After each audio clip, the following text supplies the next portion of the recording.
One's ready. One's ready. Go! Hey everybody, welcome back to the One's Ready podcast. This is your daily drop for 27 March, brought to you by Barbell Apparel. If you guys aren't tracking, they are having an anniversary sale, and it is pretty money. So I definitely recommend you guys checking them out, barbellapparel.com. Details, it's their 11th anniversary sale. Basically, you buy two, you get one free on very select items, not very select items, but on select items. You can mix and match. Lowest price item is free. Sale runs until 28 April. These things include motive dress shirts, anything shorts, drop hem tees, havoc shirts, and Scout Henleys, and anything chinos, polos, and more. So go over there, check them out. There's no promo code associated with anything like that, but make sure you let them know that we sent you at the exit survey, hit that One's Ready sent you, and if not, then select other and then write us in. That way, we just want to get the credit for it. It's really what we're talking about here. So if you guys are new here, this is the Joint Air Force and Space Force news and other things of interest that get sent out to the commanders and chiefs every single day. And this is, instead of just reading it to you guys, I'm just kind of giving you the dumbed down gist of what it is, and then any kind of hot takes or opinions on it or insider baseball. So first off, joint news. Defense Secretary Pete Hegseth praised the success of the U.S. strikes on Houthi targets in Yemen, denying any classified leaks in a signal chat despite reports of specific details shared. The whole war plan things is really funny because war plans include a whole bunch of other details and countries and specifics about things. Whereas, if you're going to talk about operations, I wouldn't say that there's anything based off of what I read. I wouldn't say there's anything classified. Now, probably an OpsSec breach, if those in fact were the things that were going to get caught. Now, I don't know, because those things that were listed in terms of the timelines and the strike package and that kind of stuff, did those things actually occur? Because if they did, then we're talking about different things. If they were just talking about like, hey, spitballing here, here's what times we're looking at possibly doing it, then I don't necessarily think that was a OpsSec breach. But more and more is coming out on about it, and of course Congress is asking for inquiries and all that kind of good stuff. So yeah, I mean, the reality of it is, if it weren't this administration, would other people be calling for resignations and calling for all this? Or is it just because it's this administration? Like, I don't know. So I try and stay objective on everything about it, but who knows? Next, the Navy and Air Force issued memos cautioning troops to clarify personal political posts online, citing limits under the Uniform Code of Military Justice. Guess what? You still, even when you sign the $9, you sign your life away or whatever you want to call it, you still have First Amendment rights protections. With that said, you can't represent the Air Force, Navy, Marines, any of the DoD. You can't represent that organization. You can't do it in your uniform.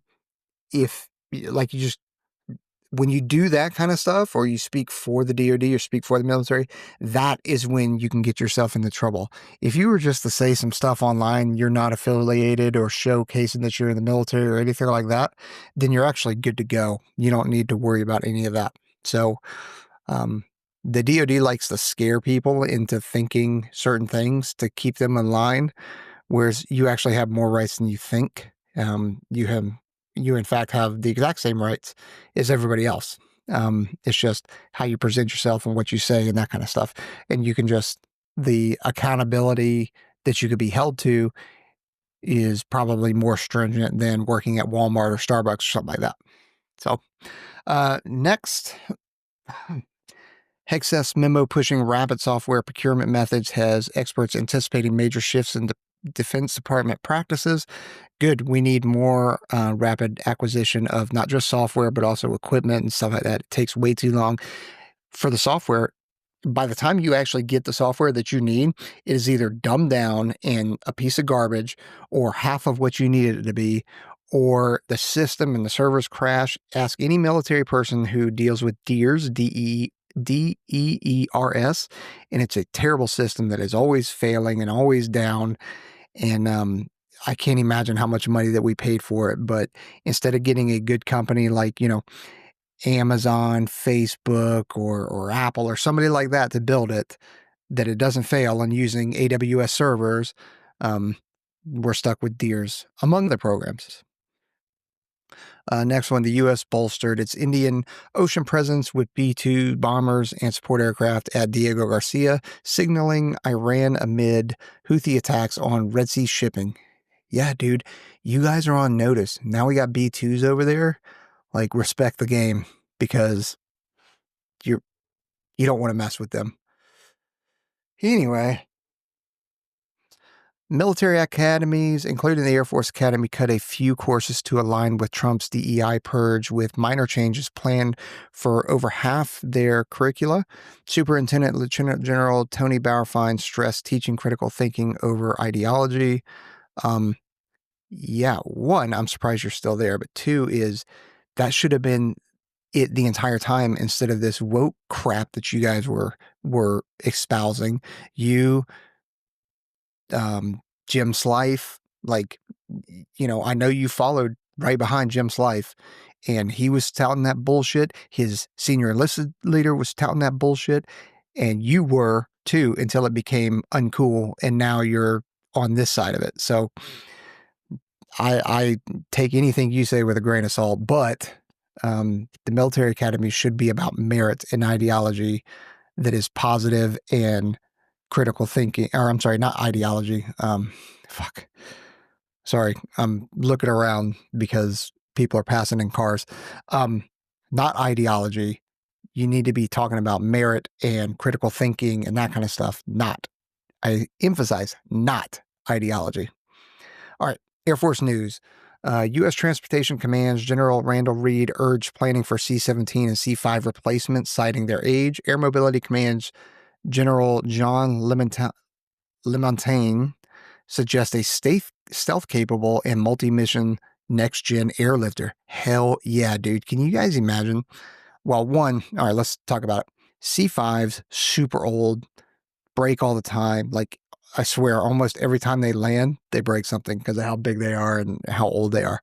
C-17s, still an incredible workhorse for the DoD. They do amazing stuff. We can't live without them, just like we can't live without the C-130. They are the workhorses for the DoD. But they are getting old, and we have used and abused the ever-living shit out of them. So we've got to find something better. Or not better, but we've got to find a replacement. So I completely agree with that. To think that it might be stealth capable and multi-mission, like the C-17 and C-130 are already multi-mission as it is. But to think about a stealth capable airlifter, that's pretty freaking sweet. Like, I'm all about that. That's awesome. As long as we're still able to pack as much stuff into it like we do a C-17 and C-5. Because if we're going to think that a CV-22 is a suitable replacement for an MH-53, I think we've already found that was a mistake, a massive mistake. And it was a mistake right off the bat, right? Not just because of all the accidents and now they're stood down and all that kind of stuff, but when you start looking at the lift and the loading capability that is in that 53 versus the CV-22, like, it's not even close. A 53 could hold way more stuff than a CV-22. So, and still have 3 guns and all that kind of stuff. Anyway, that's just my 2 cents. I think it would be badass. Anyway, next, the Air Force chose Boeing's F-47 for the next generation air dominance based off of best value, despite both Boeing and Lockheed's past delivery struggles. Like, I know I was shouting out the fighter machinist yesterday that works for Boeing, but I mean, I think it is important to acknowledge that you guys have struggled to get the F-15EX out there. I mean, it's just floating out there. So as clean as you guys are usually on the fighter side, The F-15EX is still an issue that we're still waiting on. So, but much love. Thanks for doing all that. And I did see your comment for the shout out. So right on, dude. Okay, next. F-47 promises superior range, stealth, and efficiency over the F-22, outpacing China's J-36 per Air Force officials and experts. President Trump aims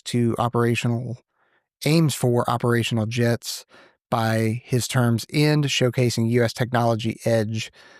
Man, that is super aggressive. Let's see. He would be out of office by, technically out of office by January 2029, but election 2028, maybe. That's really aggressive, though. But hopefully we get there because we definitely need that capability. Next, Luke Air Force Base retires its last F-16 for U.S. pilot training, shifting fully to F-35s with a 6th squadron planned. Ooh, that's an end of an era right there. Nice. Right on, man.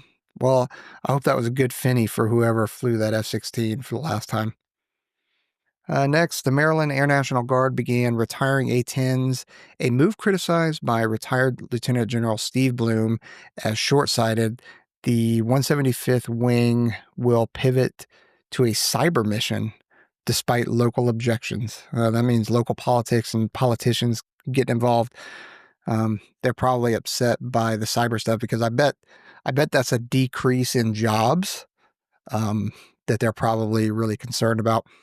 If I had to guess, but I don't know. I don't have any other insider baseball for that. Space news.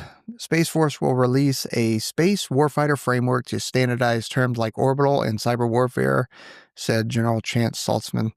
I bet that is just in the way of standardizing terminology in some of our joint publications so that, because military and adults, let's be real, words mean things. So when you say a certain thing, it means a certain thing. So if you can define them and standardize them across the board, then everybody is on a level playing field and knows what everybody's talking about and has correct expectations of when somebody says they can do X, Y, and Z, that definition and that standardization, everybody knows what X, Y, and Z in fact is.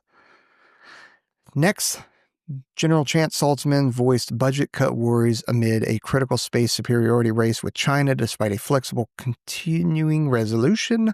He praised Defense Secretary Hegseth's immediate grasp for Space Force needs. Yes, we have got to give the Space Force more than their 3%. And if you want more details on it by somebody who's way more smarter than me, go watch our episode with retired Lieutenant General Deptula. He goes into depth on why we are where we are now, where we messed up in the past, how we can correct ourselves, and what needs to change from funding aspect and policy aspect. The Space Force certified ULA's Vulcan rocket for NSSL missions, boosting competition with SpaceX. Hey, that's awesome. I love competition. I think you'll find that SpaceX, Elon Musk, Tesla, they all like competition too, because it only makes us better. So if you're in competition with somebody, you're going to perform that much better. So right on. And I'd be willing to bet that SpaceX welcomes it. Next, Space Force is taking over SATCOM contracts or satellite communication contracts from DISA, managing a $3 billion pool of SATCOM contracts. That's big boy dollars right there. Next, Gravitics won a contract for a tactically responsive space vehicle to pre-position multiple satellites in orbit. CEO Colin Dugan called it a rapid deployment game changer targeting 2026 capabilities. Okay, the way I imagine this is it's got to be like, was it Age of Ultron? Avengers Age of Ultron, where Tony Stark has like that satellite that's hanging out over Earth and can deploy different things, the suit to capture the Hulk. I think it was also in one of the Spider-Man movies where a bunch of drones get deployed from that too, but I could be wrong. Anyway, that's the way I kind of see that thing. So I think it's pretty cool. Obviously, it's not going to be cool as the movie, of course, and it's going to be plagued with politics, bureaucracy, and bullshit. But, the concept is really cool. Okay, last four things of interest. Items. Representative Bacon, Republican from Nebraska, urged the Trump team to admit the Signal chat leak included classified data like strike timings, criticize Hegseth denial, calling for accountability over excuses. I'm all about accountability, but you also got to call it what it is. So, like I said, based off of what I've seen, I didn't see anything classified, maybe some OpsSec stuff. But when you start talking about strike timings, did those strikes in fact happen or did they not happen?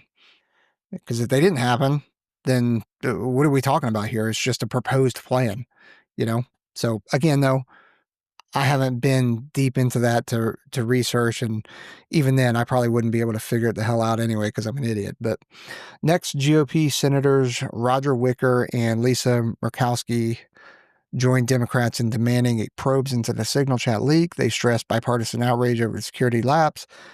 Okay, sure, I'll take that, but if I didn't see all this outrage from the Democrats when Hillary Clinton did all the stuff with their Blackberries and had a private server and all that kind of stuff either. I'm just saying. I just point things out. That's all I'm doing. Next, the Ninth Circuit upheld a ruling to instate 17,000 federal workers, rejecting a Trump administration pause request. A Baltimore judge separately ordered 25,000 probationary employees reinstated. These federal worker hiring freeze and that kind of stuff, it is absolutely affecting things a lot. So it's just a lot of unknown. There's a lot of uncertainty, and things are taking longer than I would have expected. And it is causing a lot of pain for a lot of people and a lot of organizations. So I don't know. But at the same time, there's also a lot of fat that needed to be trimmed. There's a lot of bullshit that needed to go away. So, it's tough. I'm still on board with it. I think it could have been done in a smarter way, especially because some of those 25,000 probationary folks were really good or really required, and they just happen to be hired on for the right position. They have the right qualifications. It's just, hey, their timing was not great. So anyway, and then last, transgender military ban faces a delayed deadline of March 28th as courts deliberate, with a summer ruling expected. Dude, that's tomorrow. So, yeah, it'll be interesting to see what happens with all that. Man, okay. So kind of quick, but there is for sure a lot going on right now. So anyway, like I said, don't forget to go over to barbellapparel.com, check out their anniversary, buy two, get one free of a whole assortment of different things.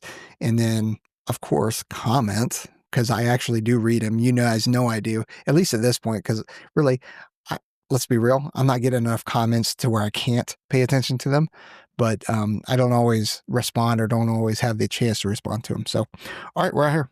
Later.